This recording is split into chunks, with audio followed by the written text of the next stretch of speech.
You ain't seen nothing yet. Raised lettering. Pale nimbus.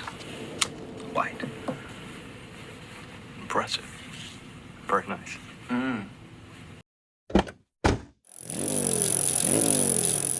What's up, guys? Danielle here, neutralsupport.net. So as promised, here's the fourth installment of building your mobile bicycle business. So we're going to talk about all the fun stuff, and that is paperwork.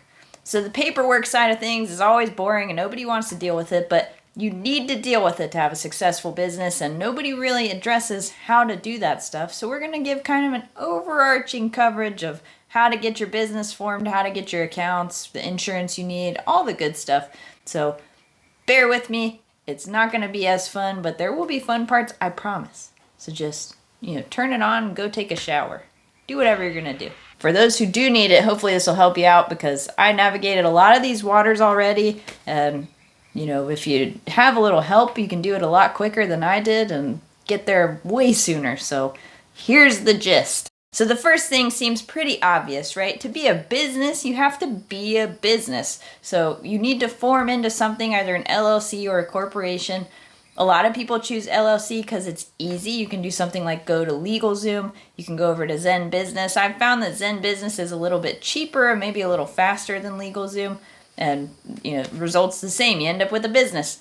I actually formed my business in an S corporation because at the time we had an investor. We used a real life lawyer. It was about 5 times as expensive as doing something like LegalZoom. So if you don't need a lawyer and you don't need a corporation, maybe consider the LLC, especially if you're a single person. Services like LegalZoom and Zen Business and all of them will try to get you to get a tax ID or a resale tax number for $99. So don't do that. It's free. Just file the paperwork yourself. So I almost fell for it. I was like, ooh, $99. They say I'll get it like right away. That sounds awesome. Don't do it. They're just trying to get 99 bucks from you for something that takes like literally 5 minutes. Just look up the form, send it in. Doesn't cost you anything. You get a number like instantaneously from the government. You can also form a business and have a DBA in your name. So like in our state, it's $26 to have a DBA. So you can file your business under whatever. Your last name's overarching shell company, LLC, and then get a DBA, do your business, whatever you want to call it. That way you can have multiple businesses called multiple things. It's real cheap. You don't have to worry about anybody tracing you back, and then you have a little bit of coverage. So you have your business. Cool. Just go out there and do it. No. As I've said before, you need insurance. I talk to so many people who start in their garage. They're doing repair for their neighbors or whatever, and they're like, I don't need insurance. I'll just do the bike repair that I'm doing, take the money, no big deal. It's not a big deal until it is a big deal. So think about like your entire life being ruined or put into bankruptcy because you have some kid wreck on a bike that you worked on and their parents have enough money to sue the pants off of you. Like, the number of lawsuits out there for bike stuff is tremendous. People will sue you for anything. People will sue you for things that are their fault. Call on the hurt line. The law offices of James Scott Chapin. Right now. If they have a good enough lawyer, they'll win. You need insurance. Everybody needs insurance. So not only just because you're trying to protect yourself, but you also need insurance for almost all of your major accounts. You'll need insurance for your corporate accounts. Corporations and compliance companies will ask you for your insurance. They'll actually ask you to be a certificate holder, and you'll have to send them insurance certificates. So as a mobile business, you'll actually need, if you're a cargo bike mobile business, you don't need it. But if you have a car, you'll need 2 types of insurance. So you'll need a general liability policy and you'll need a car insurance policy. Depending on your vehicle type, you'll end up with either a personal or commercial car insurance policy. The corporate accounts will ask you for both. They need both. You need both. They need both. You just have to get both. They're not all that expensive when spaced out over a year.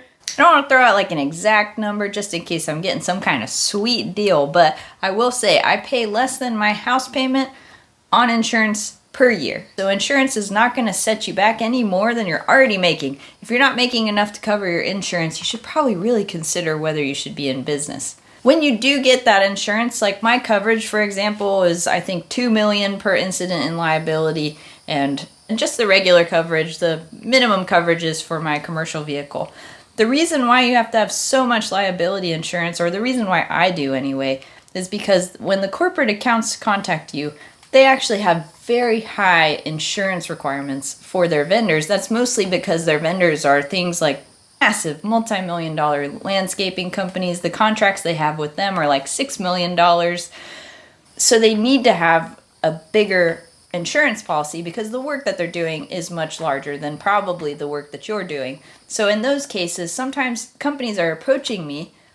I have a certain amount of insurance. They ask me for a much higher amount of insurance than I have. You can actually negotiate with them. So if you don't have enough insurance, you can actually ask or request that they make a waiver for you when you're doing your contract so that you can actually not buy $6 million of insurance when maybe you only need $2 million. I will say one time I needed more insurance, so I asked my insurance company to up it from $1 million to $2 million. $1 million. And they said, sure, and it won't cost you anything. So don't be afraid to ask those questions. Don't be afraid to ask the corporate accounts to reduce their requirements. Don't be afraid to ask your insurance company for a quote. A lot of times they're just willing to work with you because insurance companies just want to make money, really, truly. I mean, they want to help you, which they do. They're not bad people, but they're also in it to make money. So they want to keep your account. They want to make you happy. And the corporations just want to make sure that when you don't tighten a handlebar and one of the employees gets injured, you have enough to cover all of the medical bills and it doesn't fall back on them.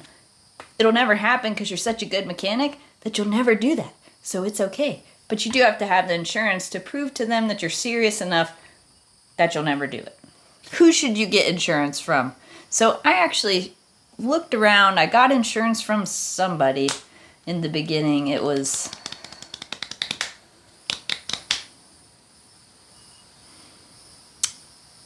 I don't remember. I got insurance from someone that I found outside of the bike industry. They're just a company. I got insurance from them. They would underwrite it, which is unusual. Like, underwriting a mobile shop was kind of a weird idea. If you ask them, like, I'm opening a bicycle shop, most insurance companies were A-okay. But as soon as you cross the line to opening up a mobile bicycle shop, they didn't know what to do with it. So I had some company that finally let me have insurance back in the day. They audited me like every year. I had no claims or anything like that, and they still audited me every year. They dropped me after 3 years for no reason. I never used the insurance. I just gave them money, but they said, oh, we're no longer able to underwrite your account. So I had all these issues with insurance. It was a sloppy puzzle of insurance that I put together. Of my car insurance was with multiple people, and it was just a mess. So I ended up just bundling all of my car insurance with State Farm because that's where all of my other cars were, and people have mixed reviews depending on your agent, whatever. Car insurance is car insurance. They took care of us. It was great. I started to look for a new insurance provider for liability because I was getting this sort of hitting a wall trying to find somebody, and ended up over at Marsh McLellan with Scott. Don't waste your time trying to find your own insurance. Just go to them. So the awesome thing is that they're just a broker that finds you an underwritten policy that does exactly what you need. So I have an underwritten policy right now. Turns out 2 years ago, the company that was underwriting my policy decided they weren't going to underwrite for my style of business anymore, and they were getting out of bike shops. All that meant for me was I got another letter that said, hey, your policy is shifting to a different company. We already found it. We already underwrote it. Here's the price. It's about the same as you were paying before. I didn't have to do anything. It was awesome. They just took care of it, moved it to another company, and I'm sure if anything came up later, they would just take care of it, move it to another company. They really know what they're doing. They basically insure or underwrite the insurance for like every bike shop, or a lot of them, it seems like. They're just the most popular name. They're one of the only companies that will deal with mobile people, even at this point, when everybody knows what mobile is. So just contact Scott, Marsh McLellan. Don't waste any more time on this. So you got your business and you got your insurance because you listened to me and you were like, wow, yeah, I do need insurance. Now you need to get your accounts. So it'll be so much easier now. Mobile accounts, if you don't have a business or a storefront, mobile accounts are a little bit trickier to get. than other types of accounts. So some companies are super open. Like when I started my company, distributors didn't even really understand what mobile meant necessarily, but they were super nice to me. So I got Holly back when it was Holly. Now it's HLC. I got JMB. I actually managed to get a Q account back then, and now I have a store, so they can't take it away from me for admitting that. I had a Q account when I was mobile, and I think I also had a BTI account. I know Midway Bicycle Supply, very mobile friendly, so shouldn't have any issues getting any accounts with them.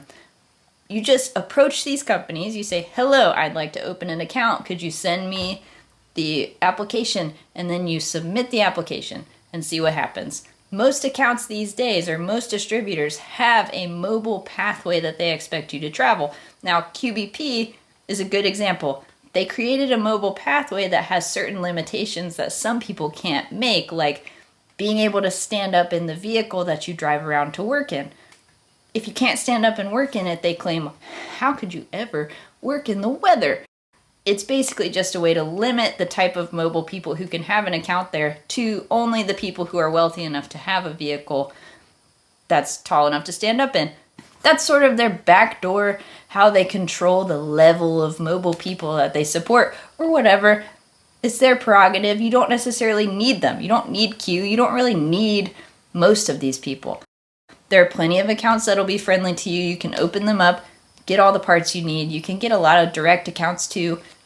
Mobile is such a popular thing. I guess it's not super popular, but it's very well known at this point. So mobile is something that you can approach people with and they will immediately understand what you're talking about. That wasn't always true. A decade ago, that was not true.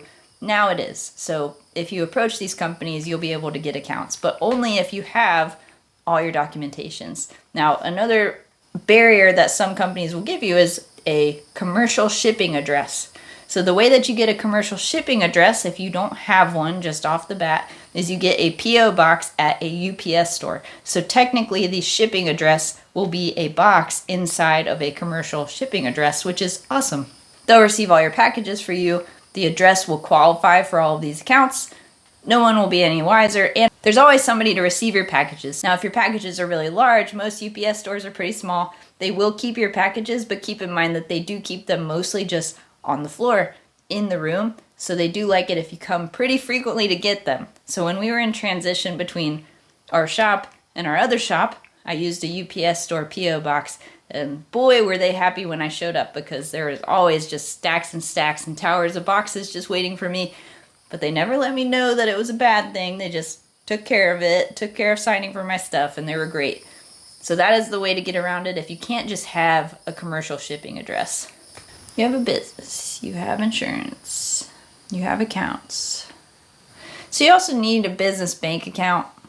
It's tough to, I've always had a business bank account. I'm not sure if you need one necessarily, depending on how big your business is, but it is nice to keep your finances separate and be able to delineate between your own money and money you've loaned to your own company and money your company has paid you. We always had a free business checking account at a local bank, and it's just been a no-brainer. I've always used it. It's nice to have everything separate. And I did find a free one. There are plenty of business checking accounts that will charge you money. Probably avoid those unless you just have tons of money, because they'll actually stop charging you when you have more money in the bank. But as a small business owner, you probably don't have just tons of money in the bank, unless you're that person I keep talking about, which why are you watching these videos? Go do something else. Go watch a movie or something and let somebody build your business with all of your money. But if you're not that person and you're, a normal person standing on the earth, you don't have a lot of money, so definitely look for a free checking account. There are lots of online accounts. I actually have an online business checking account. Anyway, go to a bank, get a checking account. It's a good thing to do. Put your money somewhere else. Separate your money so that your finances aren't just melded with your personal finances. And then you can keep track of if you're actually making money or not. You may not know if you just keep going and buying Cheetos with your debit card, and you just don't know where that money's going. So easier to keep track that way, especially if it's free. So in covering all this boring baloney stuff about insurance and your business formation and all that, I forgot, you get to name your business, which is actually probably the most exciting thing you get to do in all of this process, is picking a name. So you might have already picked a name, you might have already found one. knew it ahead of time, knew it before you even wanted to be a business, and that would be cool. Just pick it, make sure nobody else has it, register it, move on with your life. You can call it anything. You can call it bad bike repair, and people will probably still use it if you're good. Doesn't matter. Just market yourself, do a good job, make sure people know you're out there, and they'll use your service. Like, it'll be successful. It doesn't really matter what it's called as long as you own the name, you put it out there, you get a URL on Instagram and a Facebook and all the things that make it successful. And I will say that if you're naming it anything that is a cycling pun or something to do with a hospital, I've cataloged thousands of bike shops and bike businesses in spreadsheets, and man, it gets hard to see after a while. Your eyes just glaze over with all of the therapists out there that are working on bikes. So look it up, see if your name's taken, name it whatever you want. Boom. It's actually pretty fun to name because then you can start thinking about all the branding, all the stickers you get to have, the shirts, the jerseys, all the fun stuff. So we're kind of eking back into that fun part of forming your business. But for now, we're going to end it at the boring part. You have a business, you have insurance, you have some accounts. Boom. Now you're serious. Now everybody will take you seriously, and that's a win. Hope you enjoyed this video. Hope you got something out of it. If you're building your business, this is the kind of stuff that, like, you just gotta grit your teeth and do it. I formed my business in 2013. I never thought about this stuff again. Just roll on. Ooh, pun. If you like this video, you can go ahead and subscribe to the channel. There'll be more stuff in this series about building a mobile bike business, and that might be useful to you if you are, or if you have a friend who is. If you have a mobile bike business and you have anything to add to this, boom, put it in the comments. Love to hear it. People will benefit from it if you have some knowledge that I didn't exude in this video, or there's something I missed. Cool, let me know. Head over to neutralsupport.net. I've got cool stuff over there for you to buy with all the money you're making from your cool mobile business that you built from all this good advice you're getting. As always, hope you have a good day.